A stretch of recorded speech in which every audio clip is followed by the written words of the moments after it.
What is good, YouTube? Quinn Wade basketball analysis coming to y'all with a quick video.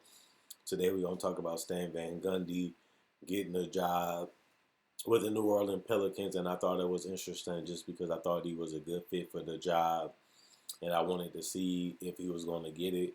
I always had respect for Stan Van Gundy as a coach, not just because of what he did in Orlando, but I liked it the way he coached. I liked it the way he found ways to utilize and bring the best out of the personnel that he had. I know people got stained on his resume because of what happened in Detroit. I feel like they didn't have the requisite talent to really be competitive. I know that he was the GM at a certain point in Orlando, but when you look at the fact that he came there and did get them to the playoffs, and they was a competitive team for the years he was there. They made the Blake Griffin trade, but I never looked at Blake Griffin and Andre Drummond as a duo that was actually great and fit well together. And when he got there, they was already a mess, and they had to get rid of Monroe. They had to get rid of Josh Smith and guys like that. But they also never got any great talent back until they got Blake Griffin, and even then it wasn't a great fit. And he did the best you can possibly do with the type of talent that was available on that roster. When I looked at the Pistons, I looked at them as a seventh or eighth seed. I never looked at them as a contender. I never looked at them as a championship team with the roster that they had constructed. And like I said, he did have a part to play in that as the GM. Then I look at what he did in Orlando. I feel like they exceeded expectations because when he got there, they wasn't great. Dwight Howard wasn't that great, and people didn't like the fact that they signed Rashard Lewis for the type of money that he got. And Hito Turkoglu was a decent player, but he wasn't the player that he became in Orlando. And Jameer Nelson was a guy that could play, and nobody really thought that he'd be an all-star in this league, and that's what he became. So you got to give a lot of credit to Stan Van Gundy for maximizing the talent that he had around him and trying to find a way to get the best out of that roster. And that's what a coach is supposed to do. And I feel like he was able to do that in, you know, Orlando and Detroit for what they had. And when I look at the Pelicans, this is a team that has championship or bust expectations in the future.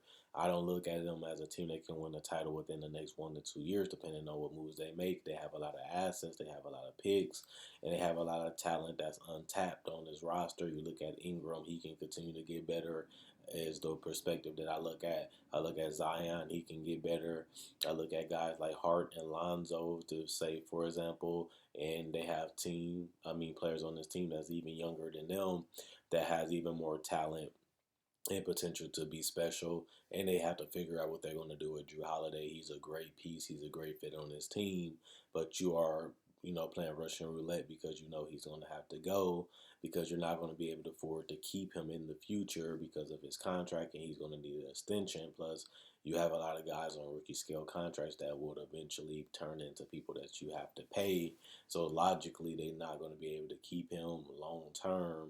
So they should try to get something for him now. But the best thing I think when I look at this team is what Alvin Gentry didn't do. He didn't get this team playing the best. I feel like he did have Zion playing at a high level when he came in. He found ways to utilize him, getting alive, playing within the system, the scorer, not letting him isolate as much. And Zion had a top three rookie of the year candidate season throughout this whole year. And I liked it the fact that we seen Zion and we seen them score and so effortlessly. And you have to give credit to Alvin Gentry for that. And you look at Brandon Ingram, he had the opportunity to come to the Pelicans and he had the best career season of his life, becoming most improved player and an all-star in the Western Conference. But I look at those two guys and I said they can get better, especially on the defensive end. They both was not great there, and this team was a layup line. Whatever you wanted to do against the Pelicans, you basically could do because they didn't defend and they was able that was easy to score on. And if you're going to be competitive and if you want to be a championship team, you have to take pride and you have to go hard and compete on the defensive end. And they just didn't do that. That's why I didn't look at them as a playoff team like everybody else did, because they couldn't defend and they couldn't execute offensively. Yeah, they can score a lot of points. Yeah, they tough to defend, but they never really valued every possession and they always turned the ball over. But I never made a big deal out of it because they're a young team. They're still learning their game. They're still developing and they're still trying to learn how to win, close, and dominate games. And now we're going to have to see if Stan Van Gundy can get them over the top and get them playing the best basketball that they can play. And that's going to be his job, and it's going to be tough because he's going to be in that situation where that's what people want to see and that's what people expect, and he has to deliver. That's just how the game is when you have a roster like this and you have the assets that they have. And you have David Griffin, a guy that has become one of the best GMs and a GM that's not scared to take chances and a GM that's not scared to take risks.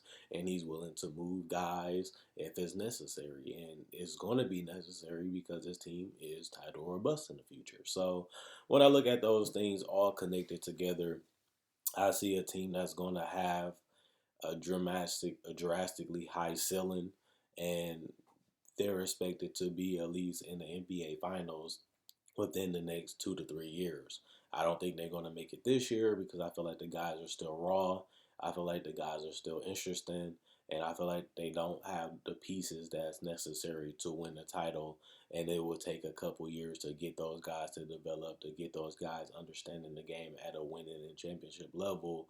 Plus, they will have to mature. Plus, they will have to be held accountable as players defensively. And I don't see that happening in 1 year. I see that happening in a collection of growth, a collection of failure, and a collection of guys just continuing to develop. And once they see that they're ready, that's when you make those moves to say, let's go all in on winning a title. And I don't see that now, but I do see possibly in the future that that can be done. And that's going to be interesting to see when they do pull the trigger and say, we're there, let's get over this hump and try to go for the title. Now, injuries and things like that do play a part in their future because Zion has already had a major injury. And he had some injury problems in college, and he had some weight problems that people are still concerned about for him, and that's something they're going to have to figure out and be strict with him on, and also be careful. Ingram is supposed to be fine when it comes to the blood clots, but that's something to still watch because they can come back, and hopefully they don't. And we didn't see that last year, and hopefully that continues. Plus, you have to give money to Ingram as he is a free agent, and I'm expecting he will get the max, and he should get the max because of his potential future and how he can continue to get better on both ends of the court, but also the fact that he had an all-star season in the West, and he is a great ball handler, he is a great scorer, and he became a significantly better shooter, and that's something I do want to see him to continue to improve on is those two things. And you mainly do need a wing that can do those things, and Ingram has shown that he can do it, and guys and teams want that. So now it's going to be interesting to see what they come to terms and agree on in free agency. So that's something also to keep a watch on. So the best part about this team is that they is having a lot of guys that's either going to be free agents or they're going to be on rookie contracts. So they have a lot of time to figure out what works, what don't works, who they want to keep, who they want to let go, and who they want to keep to turn into another player in the future when they're ready to go all in for a title. So Stan Van Gundy, he's a great coach. He understands how to play defense. He understands how to get the best out of his superstars. He understands how to develop them. He understands how to utilize them and the players around them. It's just about getting the personnel that can do it and getting them on the same page on both ends of the court and learning how to develop these guys and play within each other and how to become a great team at the end of the day, which is more than just numbers. It's about results. And I feel like they didn't achieve those results, and that's why Gentry is gone. And now they're trying to see if Van Gundy can get them to the next level. And then it's just about putting the right pieces around Zion and Ingram to win a title if they continue to develop on both ends of the court. So at the end of the day, that's all I have to say. Check out my website, analysisplayground.com. Link will be in the description in the comment section below. Check out my Facebook page, analysisplayground.com. Link will be in the description comment section below. Like on Facebook to show support. Thanks for everybody that likes on Facebook because it's a good thing to do, and I enjoy it when I see that. Also, check out my website for NBA content, and it is free for people that don't know that. You can become a member for free and check out content on there. Also, I have over 1,000, almost 2,000 videos. So if you like this video and you enjoy it, continue to support this by liking and subscribing and sharing. Not only that, I do have merchandise on my Spreadshirt. You can check out my Spreadshirt and you can buy merchandise on there. Not only that, you can buy merchandise on my Facebook page. I got hats, I got shirts on there, and you can check out the pictures. You can change the color of the shirt. You can change the color of the logo to whatever color you want of that logo and that shirt, and I can get shipped out to you if you message me. Not only that, I do have breakdowns of actual footage of players, legends, and rookies. I also do breakdown summer league players that do pretty well. I also do cover the NBA draft. I also cover free agency. I also do cover the trade deadline, and also playoff predictions. I do top 10 lists and season previews. So if you love basketball, you can't get enough of it, you need that daily fix. This is the channel for you, as I do cover everything in the sport to the best of my ability.